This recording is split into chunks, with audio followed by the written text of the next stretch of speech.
내가 사자를 내 앞서 보내어 길에서 너를 보호하여 너를 내가 예비한 곳에 이르게 하리니 너희는 삼가 그의 목소리를 청종하고 그를 노엽게 하지 말라. 그가 너희의 허물을 용서하지 아니할 것은 내 이름이 그에게 있음이니라. 내가 그의 목소리를 잘 청종하고 내 모든 말대로 행하면 내가 내 원수에게 원수가 되고 내 대적에게 대적이 될지라.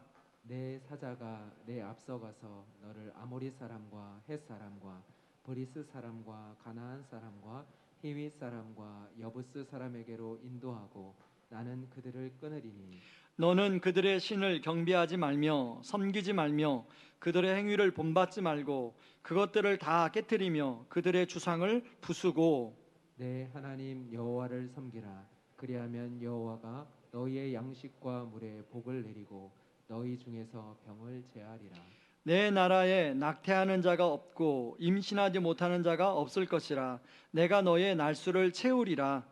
내가 내 위엄을 내 앞서 보내어 내가 이를 곳에 모든 백성을 물리치고 내 모든 원수들이 내게 등을 돌려 도망하게 할 것이며 내가 왕벌을 내 앞에 보내리니 그 벌이 히위 족속과 가나안 족속과 헷 족속을 내 앞에서 쫓아내리라. 그러나 그 땅이 황폐하게 되므로 들짐승이 번성하여 너희를 해할까 하여 1년 안에는 그들을 내 앞에서 쫓아내지 아니하고 내가 번성하여 그 땅을 기업으로 얻을 때까지 내가 그들을 내 앞에서 조금씩 쫓아내리라. 내가 내 경계를 홍해에서부터 블레셋 바다까지 광야에서부터 강까지 정하고 그 땅의 주민을 내 손에 넘기리니 내가 그들을 내 앞에서 쫓아낼지라. 너는 그들과 그들의 신들과 언약하지 말라.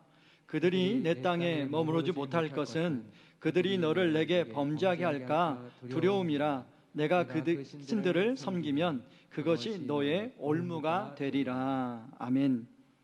이스라엘 백성은 지금 시내산 광야에 와 있습니다. 애굽에서 가나안 땅까지 갈 수 있는 길은 지중해 해변에 블레셋을 통과하는 길이 13일 만에 가는 길이 있었습니다. 그런데 하나님은 그 길로 이스라엘 백성들을 인도하지 않고 오히려 광야길로 인도했습니다. 이제 애굽을 떠난 지, 고센 땅을 떠난 지 3개월 있는 시점에 시내산 광야에 와 있는데 이제 앞으로 어떤 길이 펼쳐질지, 또 가나안 땅은 또 어떤 땅인지 이스라엘 백성 입장에서 참 막연했습니다. 여러분, 신명기 8장 16절에 보면 하나님이 이렇게 광야길로 인도하신 그 이유가 나오는데요, 그 마지막에 보면 이렇게 나와 있습니다. 마침내 복을 주시기 위함이라. 하나님이 시내산 광야에, 그리고 여러 광야를 통계하면서 그런 시험하신 목적은 하나님이 마침내 복을 주시기 위함이라 이렇게 말씀하고 있는데요, 막상 광야길에 서 있는, 그리고 앞으로 광야길을 걸어가야 되는 이스라엘 백성들 입장에서 광야길을 걸어간다는 건 쉬운 일이 아니었어요. 왜요? 광야는 일교차가 너무나 큽니다. 한낮에는 50도 60도, 그리고 한밤에는 10도, 무려 한 6, 70도가 왔다 갔다, 그런 일교차가 났어요. 4, 50도 정도죠. 자, 그런데 광야에 또 물이 없습니다. 먹을 것이 없어요. 그 생존에 필요한 게 없어요. 광야에는 또 나무 같은 게 없으니까 그늘이 없습니다. 강렬한 태양 햇빛을 피할 만한 그런 그늘이 없어요. 대신 광야에 있는 것이 있는데요, 아주 무서운 냉수들이 있었습니다. 그리고 또 맹독성 뱀들, 곤충들이 광야에 있었어요. 광야는 또 언제 어디서 도적대들이 공격해 올지 모르는 곳이에요. 그리고 광야는 끝이 안 보이는 곳입니다. 뭐 끝이라도 보이면 좀 갈만한데 끝이 안 보여요. 그런가 하면 모래가 엄청 많습니다. 여러분, 혹시 해변가에 들어가서 모래에서 놀다 보면 그 모래가 신발 사이에 들어오잖아요. 그래서 우리는 탈탈 털어버리고 물에 씻어버립니다. 근데 광야길에 있는 사람들은 모래가 들어오면 털어도 또 들어와요. 그러고 한 하루만, 이틀만, 3일만 걸어가 보십시오. 여러분, 발바닥이 어떻게 되는지. 바로 그런 게 광야길이었습니다. 그런가 하면 광야길을 그렇게 잘 통과한다 할지라도 가나안 땅, 이제 예비한 곳이라고 하는데 그 가나안 땅 아닙니까? 그 가나안 땅은 과연 만만한 곳이었나요? 그렇지 않아요. 가나안 땅은 광야보다는 환경적으로 좀 나을 수 있어요. 그러나 그것도 비가 와야만이에요. 근데 비가 안 오면 뭐 가나안 땅이나 광야나 비슷해요. 거기에다가 오늘 23절이 나오는 것처럼 가나안 땅에는 이미 가나안의 7족속들이 살고 있었어요. 여러분, 우리가 여호수아 사사기를 읽어보면 가나안의 7족속들이 자기가 살고 있는 땅을 호락호락 내주지 않습니다. 이스라엘 백성들 입장에서 이제 그런 것들을 이스라엘 백성들도 좀 소문으로 들었을 텐데, 그렇다 보니까 이스라엘 백성들 마음 안에 막연한 두려움과 불안이 있었어요. 그래서 그런 하나님께서는 이스라엘 백성들에게 오늘 20절에서 이렇게 약속하고 있습니다. 20절 말씀을 우리 같이 한번 읽어볼까요? 내가 사자를 내 앞서 보내어 길에서 너를 보호하여 너를 내가 예비한 곳에 이르게 하리니. 하나님은 사자를 이스라엘 백성 앞서 보내서 그렇게 이스라엘 백성들이 염려하고 두려워하는 것들부터 보호하시고 지켜주시고 이끌어 주신다, 인도해 주신다. 이게 걱정하지 말아라, 이렇게 말씀하고 있는 것입니다. 근데 여기 한 번만 말씀한 게 아니라요, 여러분 23절, 27절, 28절에 보면 또 사자를 앞서 보내주겠다. 27절에는 말을 좀 바꿔서 내 위엄을 앞서 보내겠다. 그리고 28절에는 내 왕벌을 앞서 보내겠다. 그래, 걱정하지 말아라. 대신 너희들이 내 말을 잘 듣고 순종하면 너희들 아무 일 없이 이 광야 또 가나안 땅에 가서 잘 살게 될 것이다. 이 말씀을 하나님이 약속을 하고 계세요. 근데 이렇게 약속만 해주신 것이 아니라 여러분 배려의 말씀을 하고 계시는데요, 여러분 29절에 보시면 이렇게 하나님 말씀하세요. 그러나 그 땅이 황폐하게 되므로 들짐승이 번성하여 너희를 해할까 하여 1년 안에는 그들을 내 앞에서 쫓아내지 않을 것이다. 하나님은 얼마든지 한꺼번에 가나안 백성들을 다 쫓아낼 수 있었어요. 그런데 하나님 지금 뭘 생각해요?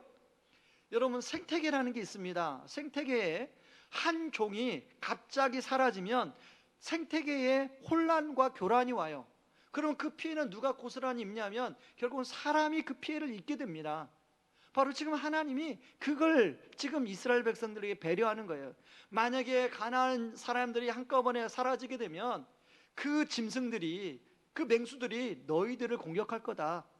그러니까 내가 그걸 생각해서 가나안 사람들을 조금씩 쫓아낼 거다. 여러분, 이스라엘 백성들이 지금 시내산 광야에서 거기까지 생각했을까요? 이스라엘 백성들은 거기까지 생각 못해요. 근데 하나님은 이스라엘 백성들이 생각하지 못한 것까지 하나님은 생각해서 지금 하나님의 계산 속에 있는 거예요. 여러분, 우리가 자녀를 키우다 보면 자녀는 눈앞에 있는 필요만을 이야기해요. 아빠, 나 이번 달에 용돈이 얼마 필요해. 근데요, 아버지나 어머니들은 이 아이가 그 다음 학기 있을 것까지 다 머릿속 계산 속에 있어요. 그렇지 않으세요? 심지어는 나중에 이놈 장가 가면 이 녀석 시집 가면 뭐 해줘야지, 거기까지 다 머릿속에 계산이 있어요. 마찬가지로 하나님도 여러분, 우리 인생의 계산에 하나님은 우리가 미처 생각하지 못하는 거, 여러분 미처 생각하지 못하는 것을 하나님은 다 계산 속에 있다는 거예요.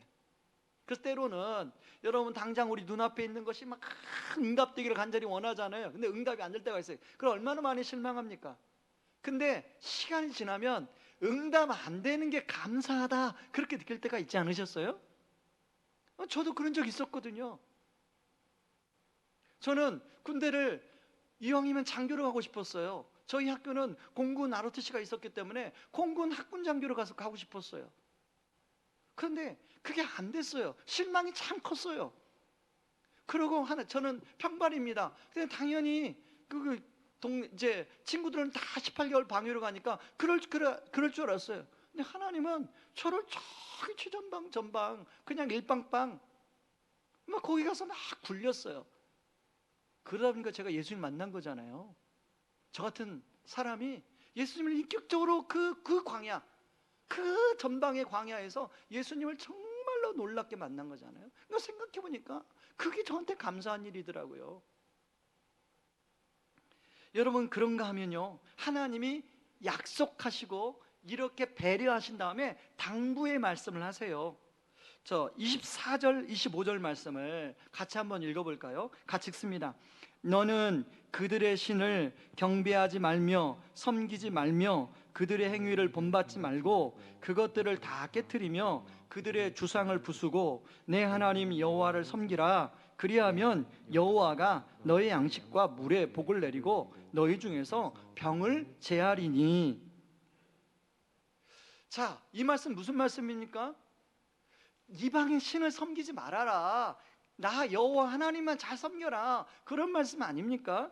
그리고 근데 여기서만 얘기하는 것이 아니라 32절, 33절에서 또 이야기를 해요. 그들의 신들과 언약하지 말아라. 그렇게 그들과 신과 언약해서 그 신들을 섬기면 33절에 중요한 얘기를 해요. 그것이 너희의 올무가 되리라. 여러분 사실 이 말씀은요, 10계명, 이미 출애굽기 20장에 10계명을 말씀하실 때 1계명, 2계명에서 말씀하신 거예요. 근데 하나님이 왜 이렇게 했던 말을 이야기하고 또 이야기하고 또 이야기할까요?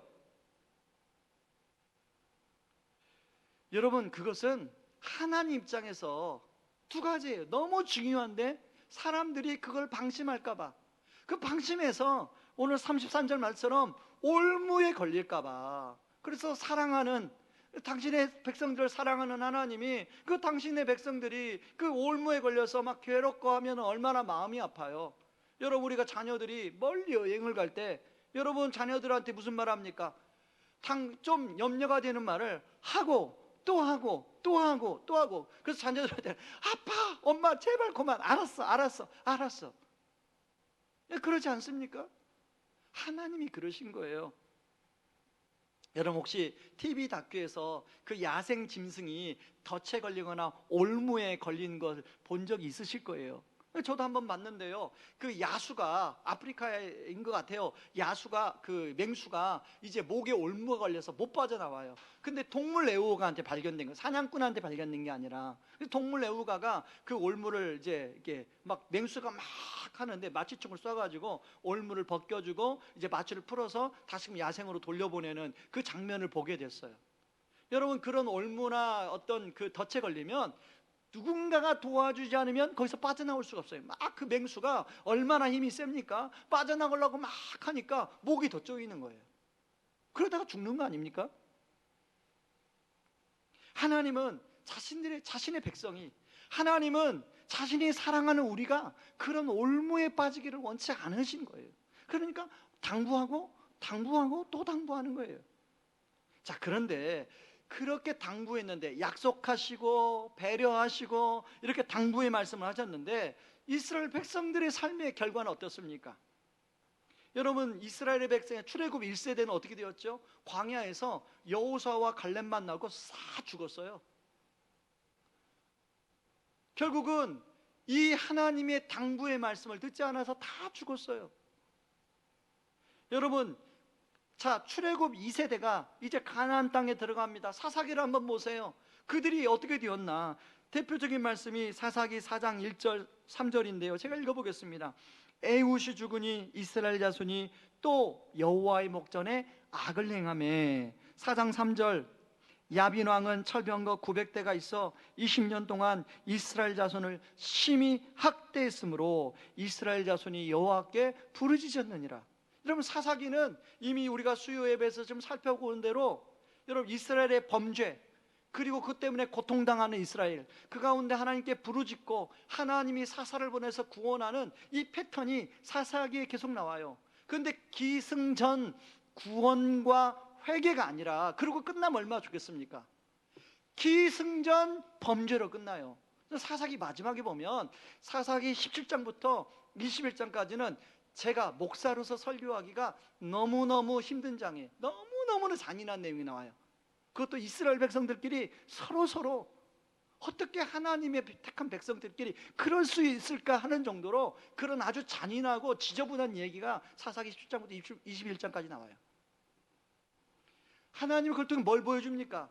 너희들이 그렇게 내 당부의 말을 듣지 않으면 너희들이 그런 올무에 걸리게 될 것이다 라는 것을 보여주는 거예요. 자, 그렇다면 이스라엘 백성들은 왜 이런 하나님의 약속과 배려와 당부에도 이런 어려움을 당했을까요? 바로 그것은 유혹에 넘어졌기 때문에 그렇습니다. 여러분, 이것을 바울은 고린도전서 10장에서 이런 이스라엘 백성들의 실예를 본보기로 들어서 고린도 교인들한테 교훈하는 내용이 나와요. 출애굽을 한 이스라엘 백성들이 하나님의 놀라운 은혜를 경험했는데 그들이 이제 우상 숭배에 빠지고 음행에 빠지고 하나님을 원망하는 일에 빠져서 결국은 어려움을 겪었다. 그러니까 너희들도 12절이 뭐라고요? 그런즉 너희들도 선줄로 생각하는 자 넘어질까 조심해라. 그게 이스라엘 백성들에게만 일어나는 일이 아니라 우리에게도 얼마든지 일어날 수 있는 일이다. 이렇게 이야기하고 있어요. 사실 여러분, 사람이 어떤 유혹에 넘어간다는 건 뭐냐면 혹할 때가 있어요. 혹할 때. 아마 여러분도 지금까지 살다 보면 어떤 것에 여러분도 모르고 다 이성이 있잖아요. 분별력이 있는데 혹한 경우가 있을 거예요. 경험이 있으실 거예요.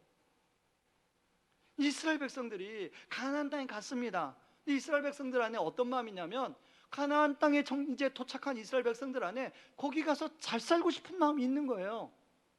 가나안 땅에 딱 들어가 보니까 여전히 가나안 사람들은 정착된 문화예요. 농경 문화예요. 그리고 철기 문화예요. 이스라엘 백성들은 청동기 문화와 유목민 문화예요. 문화 차이가 너무나 많이 나요. 여러분, 저는 이제 1987년도에 이제 제가 2월에 고등학교를 졸업하고요. 87년도 3월에 이제 처음 서울에 왔습니다. 뭐 그 전에 이제 원서 내려고 대학 원서 내려고 몇 번 왔지만 서울에 보니까 막 서울이 너무 좋더라고요. 촌놈이 막 서울에 오니까 막 너무너무 좋아요. 막 그래서 지하상가, 을지로 지하상가를 얼마나 많이 다녔는지 몰라요. 왜 을지로 지하상가만 다니는지 아세요? 도로 위로 올라오면 길을 잃어버리니까. 그건 여러분도 경험해 보셔서 알 거예요. 을지로 지하상가에 막 휘황찬란한 막 상가들이 얼마나 많은지, 갖고 싶은 막 가방에 막 종류들이 얼마나 많고 막 온갖 좋은 것들이 얼마나 많은지. 여러분, 이스라엘 백성들 안 그랬겠어요? 이스라엘 백성들이 그렇게 맨날 광야에서만 돌아다니다가 막 가나안의 휘황찬란한 문화를 보니까 혹 했겠죠. 그래서 가나안 사람들이 뭐 사는 방식대로 그럼 우리도 살아보자 뭐 그런 거예요. 그러다 보니까 우상 숭배를 하게 된 거죠. 여러분, 모압 여인들과 음행에 빠졌던 이유가 무엇이에요? 여러분, 그런 말 있잖아요. 다른 사람이 하면 불륜이고 내가 하면 로맨스고. 여러분, 이스라엘 백성들 그런 거예요. 모압 여인이 이거 유혹하자 혹한 거예요. 사람 안에는 기본적으로 재미와 즐거움을 추구하고 싶은 마음이 있어요. 그런 걸 누리고 싶은 마음이 있어요. 그리고 이외에도 사람 안에는 내가 다른 사람보다 좀 나은 존재로 보여주고 싶은 마음, 이런 마음이 있어요. 그리고 내가 다른 사람에게 내 존재가 어떤 사람인가를 좀 보여주고 싶어하는 그런 마음도 있어요. 뭐 그런 마음들을 근데 그런 마음이 나쁜 게 아니라 하나님이 우리에게 주신 마음이에요.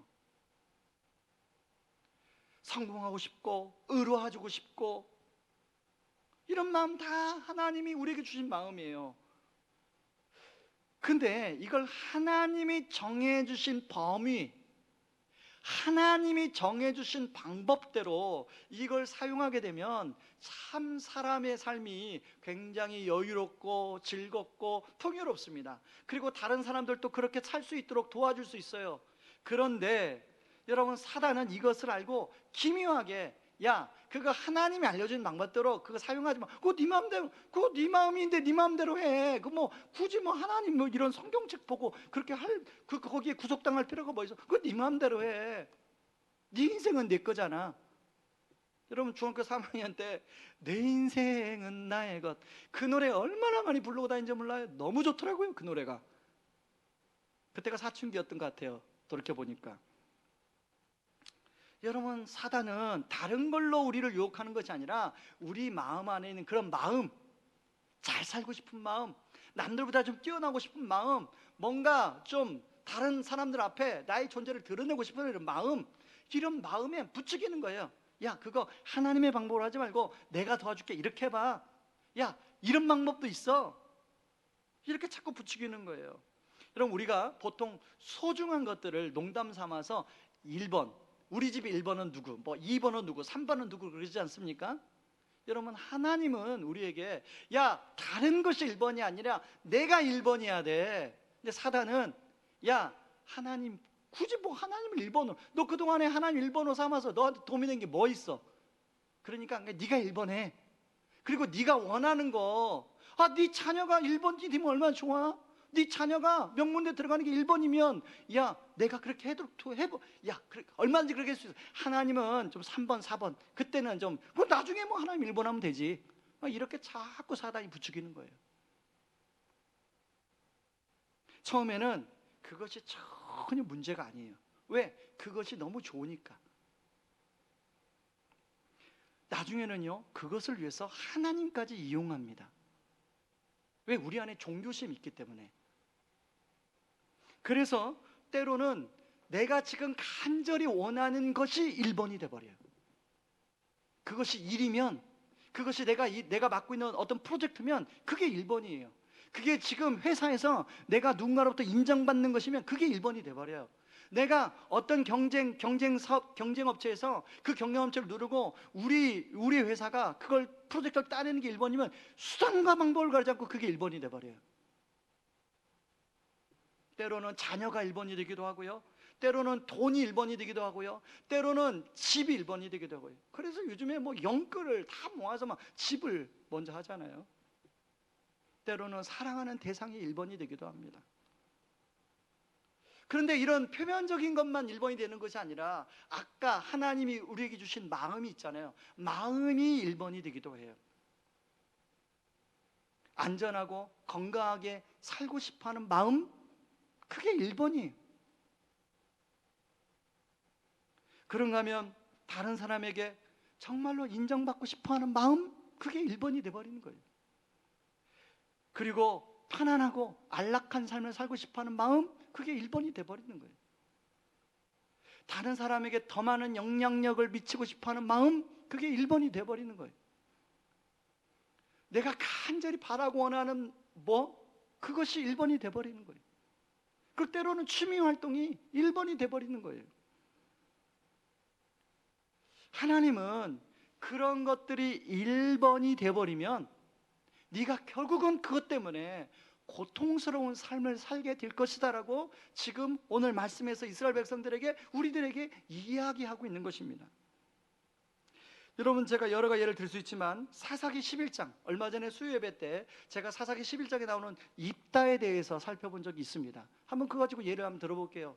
여러분, 입다는 서자 출신입니다. 그래서 자기 형제들에게 쫓겨났어요. 그리고 길앗 족속인데 길앗 족속의 도시로부터 쫓겨났어요. 근데 입다는 능력 있는 사람이었습니다.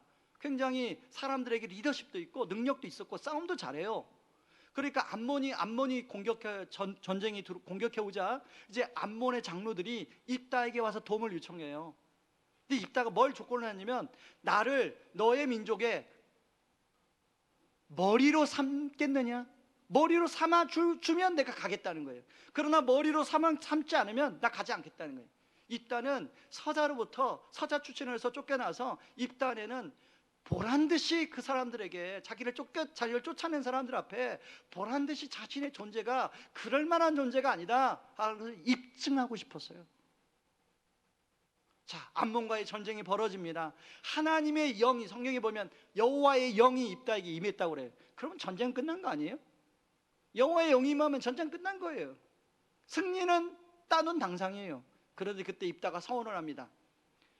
하나님, 내가 이 암몬과의 전쟁에서 승리하면, 그리고 첫 번째 집으로 돌아가서 첫 번째 나를 마중나오러 오는 누군가를 하나님께 제물로 바치겠다고 서원을 합니다.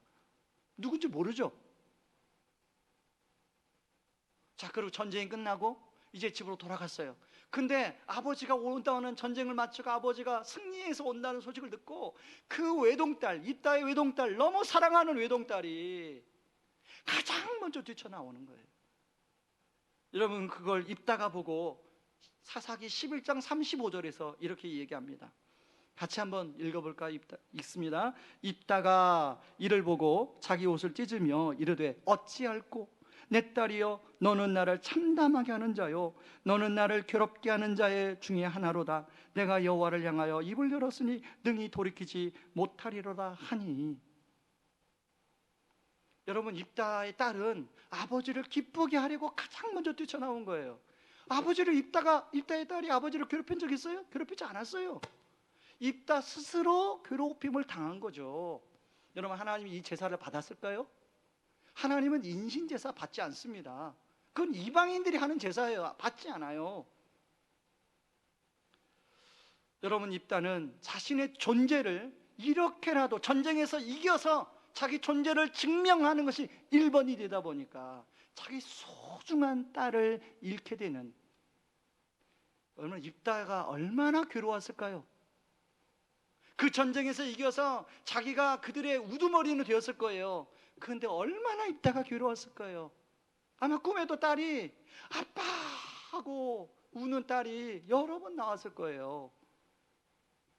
하나님은 하나님 외에 다른 것이 1번이 되어버리면 입다와 같이 이런 고통스러운 삶을 당신의 백성들이 살게 될 것을 하나님은 아셨어요. 그래서 우상숭배에 대한 이야기를 당부하고 또 당부하는 거예요. 여러분, 사실 우리의 삶이 이스라엘 백성과 별반 다르지 않죠. 여러분, 우리 인생길이 광야길이죠. 그리고 우리의 인생이 살아가는 것이 가나안의 그 이스라엘 백성들이 정착하는 삶처럼 참 경쟁자가 많잖아요. 그리고 그들이 실력이 훨씬 뛰어나요. 그들이 기술이 훨씬 뛰어나요. 그들이 막 사람과의 인맥이 훨씬 뛰어나요. 그런 속에서 삐짓고 뭔가를 같이 살아가는데 얼마나 버거워요. 그러니까 한 주 살고 나면 막 주말이 되면 너무 지치죠. 다음 주 월요일 날 어떻게 시작할 수 없을 만큼 힘이 없죠. 그때 사단은, 야, 이런 방법을 사용해봐. 이걸 1번으로 삼아봐. 네가 그냥 1번에 그냥, 사단은 계속 그런 유혹해요. 근데 하나님은 뭐라고 말씀하시냐면, 내가 너의 1번이 되어줄게. 네가 힘들지? 네가 참 고단하고 힘들지? 그런데 걱정하지 마. 내가 너의 사자가 되어주고, 내가 너의 위엄이 되어주고, 내가 너의 왕벌이 되어줄게. 걱정하지 마. 내가 너의 1번이야. 나는 내가 너의 1번이야. 영원한 너의 1번이야. 이게 말씀하는 게 오늘 본문이에요. 여러분, 요즘에 오징어 게임이라는 드라마가 한국뿐만 아니라 전 세계적으로 지금 아주 많은 사람들의 인기를 얻고 있어요. 대충 내용이 이렇습니다. 465명이 465억의 상금을 타기 위해서 게임을 하는 내용이에요. 처음에는 많은 사람들이 그냥 게임에 참여합니다. 그런데 무궁화 꽃이 피었습니다. 그런 게임이에요. 그리고 또 달고나 게임, 그리고 구슬치기 게임, 이런 게임이에요. 그런데 막상 게임에 들어가 보니까 그 게임에 지면 사람이 죽어요. 저는 사실 막 사람 죽이고 이런 걸 잔인해서 못 봅니다. 드라마, 영화 그런 걸 안 봐요, 잘. 그래서 이 오징어 게임 드라마를 사실 많은 사람이 관심이 있으면 목회자가 당연히 보고 그걸 분석을 해줘야 됩니까? 일부러 못 봤어요. 그거 싫어해요. 그런데 너무 많은 여론에서 계속 얘기를 하니까, 그래서 유튜브나 또 여러 가지 분석 자료, 그런 비평 자료들을 좀 보게 되었습니다. 왜냐하면 고동일 사모님, 여러분 이 강의를 꼭 안 들으신 분은 들으세요. 여러분, 이 강의는 여러분의 자녀, 여러분의 손주와 관련된 내용이에요. 여러분에게도 해당이 돼요. 지금 이 시대는 문화로 사람들이 메시지를 듣는 시대예요. 그 문화 안에는 좋은 게 있고 나쁜 게 있고, 이 나쁜 것이 있으면 이 나쁜 것이 왜 나쁜지를 잘 분석해 줘야 돼요. 왜냐하면 메시지를 애들이 나쁜 걸로 그냥 들으니까. 고동일 사모님이 그거에 대해서 강의하는 내용이에요. 꼭 들어보시고요. 그런 차원에서, 왜냐하면 많은 우리 교회 청년들이, 우리 교회 성도님들이 또 그 오징어 게임을 또 봤다고 하니까 뭐 50% 이상이 봤다고 하잖아요. 그러면 지금 여기 10분 중에 5분은 본 거 아닙니까? 그래서 성경적 관점에서 좀 해석이 좀 필요하겠다. 그래서 또 오늘 본문하고 잘 맞아가지고 저는 그 유튜브로 보다가 참 인상적이었던 장면이 뭐였냐면 그 게임이 이제 막 사람을 서로 죽이니까 양심이 있잖아요. 그래서 거기에 참여했던 사람들이 이거 우리 그만합시다. 이거 도저히 우리 못하겠습니다. 그러면 투표하자고 그래요. 그래서 투표를 합니다. 50대 50이 됩니다. 찬성, 반대 50. 마지막에 나이가 드신 할아버지가 마지막 캐스팅 보드를 줘요. 그래서 고만하자는 쪽에 찬성을 합니다. 그래서 그 게임을 고만해요. 다 집으로 돌아갑니다. 그런데 집으로 돌아갔던 사람들이 몇 명만 빼놓고 다시금 게임을 하러 들어와요. 왜요? 465억에 대한 상금 때문에. 자, 그러면 그들의 1번은 뭡니까? 그들에게 1번이 뭐예요? 465억에 대한 상금이 1번인 거예요. 그래서 내가 다른 사람을 죽어도 괜찮아. 나만 살아서 그 상금을 타면 돼. 결국 마지막 이정재 씨가 그 상금을 탑니다. 그래서 상금을 탔다고 이제 집으로 돌아가요. 자기 어머니 수술비를 마련하려고 그 게임에 참여했는데 집으로 들어갔는데 자기 어머니가 이미 돌아가셨어요. 제가 그 드라마를 안 봐가지고 그 이정재 씨가 본분에 의하면 465억을 못 썼다고 그러더라고요. 본인이. 뭐 그 본분은 여러분이 그거 한번 그 내용이 나올 거예요. 여러분, 이정재 씨의 표면적인 1번은 465억이었지만 내면적인 1번은 자기 어머니를 생각하는 마음이었어요. 자기 어머니 수술비, 병원비. 그러면 다른 사람 죽여도 됩니까? 그 사람들이요, 거기에서 서로 죽지 않으려고 힘을 합쳐요. 게임이 딱 시작되면 서로 편을 딱 짜요. 부부가 있었습니다. 부부가. 그 부부가 딱 한 팀이 됐어요. 근데 게임이 뭐냐면 둘 중에 하나를 죽여야만이 사는 게임이에요. 결국 남편이 아내를 죽여요. 게임 했는데 결과적으로 아내가 죽어야 돼. 여러분, 그래서 그 영화가 좀 비극적이에요. 근데 왜 그렇게 많은 사람들이 공감을 할까? 그게 우리 현대인들이 살아가는 삶을 너무나 잘 비유하고 있기 때문에 거기에 공감하는 게 아닌가 저는 생각이 들었어요.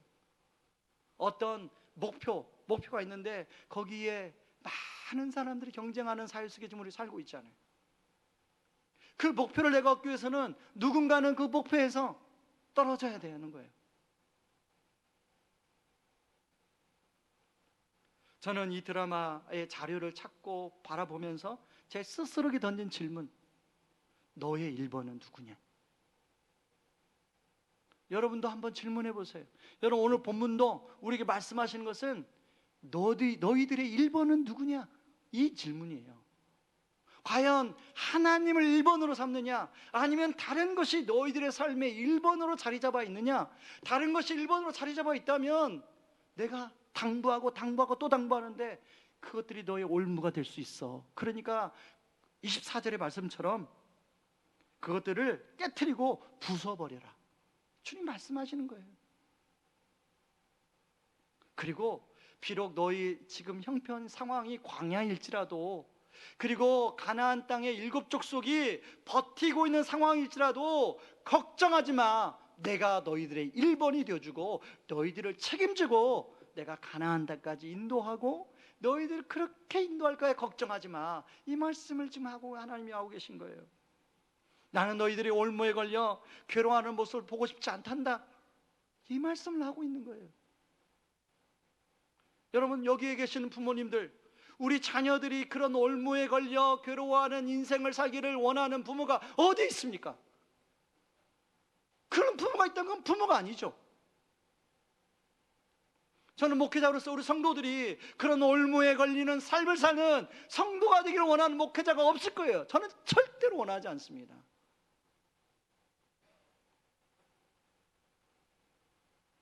여러분, 근데 아셔야 할 것이 있어요. 바로 이런 올무에 걸리게 하려고, 덫에 걸리게 하려고 호시탐탐 노리는 존재가 있어요. 요한복음 10장 10절에 보면 사단이 온 목적은 우리를 죽이고 멸망시키려는 것이라고 이야기하고 있습니다. 그래서 아주 고도화된 보이스피싱범처럼 우리를 그럴듯한 방법으로 유혹합니다. 그리고 시험에 빠뜨려요. 때로는 광명한 천사처럼, 때로는 우는 사자처럼. 한번 타깃을 정하면 사단의 유혹을 이겨낼 사람 많지 않아요. 그렇다면 어떻게 해야 될까요? 여러분, 바로 여기에 중요한 메시지가 있습니다. 광야길에 동행해 주시는 분이 있어요. 여러분, 오늘 20절, 23절, 27절, 28절에 나오는 사자, 위험, 왕벌은 누구를 말할까요? 하나님이 보낸 천사일 수도 있고 성령님일 수도 있고 예수님일 수도 있지요. 그런데 예수님은 이렇게 신약에서 말씀하셨습니다. 요한복음 5장 46절에 보면 모세를 믿었더라면 또 나를 믿었으리니 이는 그가 내게 대하여 기록하였습니다. 그리고 누가복음 24장 25절 27절에도 뒷부분에 이렇게 나옵니다. 이에 모세와 모든 선지자의 글로 시작하여 모든 성경에 쓴 바 자기에 관한 것을 설명하시느니라. 결국은 구약의 말씀, 신약의 말씀을 가리키는 그 사람이 누굽니까? 바로 예수 그리스도예요. 저는 그런 이 말씀의 근거에서 이분이 바로 예수님일 수도 있다는 생각을 해보게 되었습니다. 여러분, 예수님은 우리가 구주라고 그렇게 알고 믿고 있습니다. 그런데 우리를 죄에서만이 구원한 구주, 단 한 번의 구주가 아니라 지금도 우리가 우리의 광야길 가운데 여러 시험에 놓인 올무에 잡힐 그런 상황에서도 우리를 건져주시고 구원해 주실 구주가 되신다는 거예요. 여러분, 예수님의 공생의 사역이 시작점이 어딘지 아십니까? 자, 이 마태복음 3장에 보면 예수님이 세례 요한에게 세례 받습니다. 그리고 비둘기가 성령이 비둘기처럼 머리로 내려오고 이제 성부 하나님의 선포가 이루어집니다. 이는 내 기뻐하는 아들이노라. 자, 그 다음에는 여러분, 그렇게 많은 사람들 앞에 이제 예수님이 메시아임을 드러나요. 아, 저분이 메시아구나. 아, 우리가 기다렸던 메시아가 저분이구나. 다 알아요, 사람들이. 그 다음에는 진짜 메시아인 것을 증명해야 되잖아요, 예수님이. 그러면 사람들이 할 수 없는, 메시아만이 할 수 있는 일이 나와야 되잖아요. 그러면 마태복음 4장 정도에 어떤 내용이 나오냐면 오병이의 기적이 나오든지 죽은 나사로가 살아나는 일들이 나와야 돼요. 그래야 사람들이 야, 진짜 메시아구나, 그렇게 알게 돼요. 그런데 마태복음 4장에 어떤 내용이 나와요? 4장 1절 이렇게 나와요. 그 후 예수님께서는 성령에게 이끌려 광야로 가셔서 마귀에게 시험을 받으셨습니다. 그 후가 언제예요? 세례를 받은 후. 이제 공적인 선포가 있은 후, 여러분, 이 광야는 예수님이 40일 동안 아무것도 먹지 못해요. 광야다 보니 먹을 게 없어요. 극도의 배고픔을 느낍니다. 그때 본격적인 사단의 시험이 시작이 돼요. 인간이 겪는 대표적인 세 가지 유혹이 사단이 그걸 가지고 유혹을 하는데, 첫 번째는 생존과 안전에 대한 것을 가지고 유혹해요. 배고프니까 야, 떡떡이로 만들어. 너 능력 있잖아, 해봐. 아마 여러분이면 어떻겠어요? 능력 있는데 당연히 돌을 떡으로 만들어서 먹죠. 그런가 하면 명예, 권력 가지고 유혹을 합니다.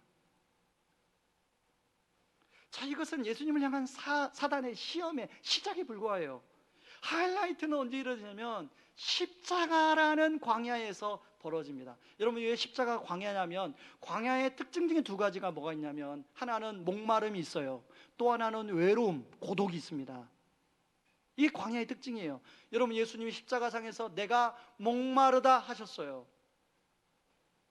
그리고 예수님이 엘리 엘리 라마 사박다니, 하나님이 왜 나를 버리시나이까, 하나님께 버림받는 고독을 느꼈어요. 그래서 예수님의 십자가는 진정한 광야라고 할 수 있죠. 예수님이 십자가에 달리기 전부터 사람들은 예수님을 희롱하고 조롱하고 온갖 말로 예수님을 옆에서 부추깁니다. 특히 여러분 어제 공동체 성경 읽기 본문에 보면 마태복음 27장 42절 어떻게 나옵니까? 그가 남을 구원하였을 때 자기는 구원할 수 없도다. 그가 이스라엘 왕이로다. 지금 십자가에서 내려올지어다. 그리하면 우리가 믿겠노라. 근데 옆에서 십자가에 못 박힌 그 두 강도가 옆에서 또 부추겨요. 여러분 제가 만약 예수님이었으면 천사를 딱 보내가지고 투명인간 천사, 투명 천사를 보내가지고 그냥 저렇게 말한 애들 한 대씩 탁 때려. 그렇게 시켰을 것 같아요. 안 그랬을 것 같아요? 예, 그렇게 시켰을 것 같아요. 근데 예수님 그렇지 않아요. 그러면 온전히 인간의 죄를 대속하는 이 대속의 사건을 감당할 수 없기 때문에 여러분 왜 예수님의 사역이 공생애의 사역의 시작이 오병이어와 그런 나사로를 살린 사건이 아니라 왜 시험받는 광야였을까요? 예수님의 사역의 하이라이트인 십자가가 왜 광야였을까요? 그것은 바로 히브리서 2장 18절에서 이렇게 설명합니다. 히브리서 2장 18절 같이 한번 읽어볼까요? 같이 읽습니다. 그가 시험을 받아 고난 당하셨은즉 시험 받는 자들을 능히 도우실 수 있느니라. 다시 한번 읽습니다. 그가 시험을 받아 고난을 당하셨은즉 시험 받는 자들을 능히 도우실 수 있느니라. 여러분 사단의 시험이 올 때 도와줄 수 있는 분은 예수 그리스도밖에 없다는 거예요. 우리를 도와주시기 위해서 일부러 하나님의 일부러 성령에 이끌려 일부러 예수님은 광야로 가신 거예요. 그 다음에 3장 1절에 뭐라고 이야기하냐면 이렇게 이었습니다. 그러므로 함께 하늘에 부르심을 받은 거룩한 형제들아, 우리가 믿는 도리의 사도이시며 대제사장이신 예수를 깊이 생각하라. 어떤 시험이 오면요, 그것 때문에 내가 올무가 되면 잠을 자다가도 불뚝불뚝 그 떠올라요. 그러면 그런 적 없으셨습니까? 지난주에도 제가 어느 성도님을 만나가지고 그분이 최근에 있었던 일에 대한 얘기를 듣는데 본인의 뜻대로 그 일이 잘 안 됐어요. 근데 막 자기를 그 연관된 여러 가지 사람들이 있는데 지금도 목사님 내가 자다가도 불쑥불쑥 그 사람들이 왜 그랬을까? 그 사람들이 왜 그랬을까? 그 사람이 왜 그랬을까? 떠오른대. 그때 방법이 뭐예요? 이길 수 있는 방법이 뭐예요? 그 올무를 풀어줄 수 있는 유일한 분, 그 덫을 풀어줄 수 있는 유일한 분, 예수를 깊이 생각하라.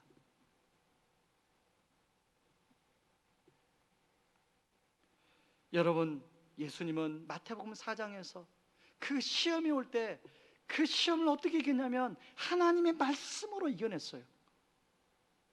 그리고 그 십자가의 시험을 당하기 전에 겟세마네 동산에 가서 제자들과 함께 가서 그 시험을 대비하여 예수님이 기도하십니다. 내일부터 가을 특밤이 시작이 돼요.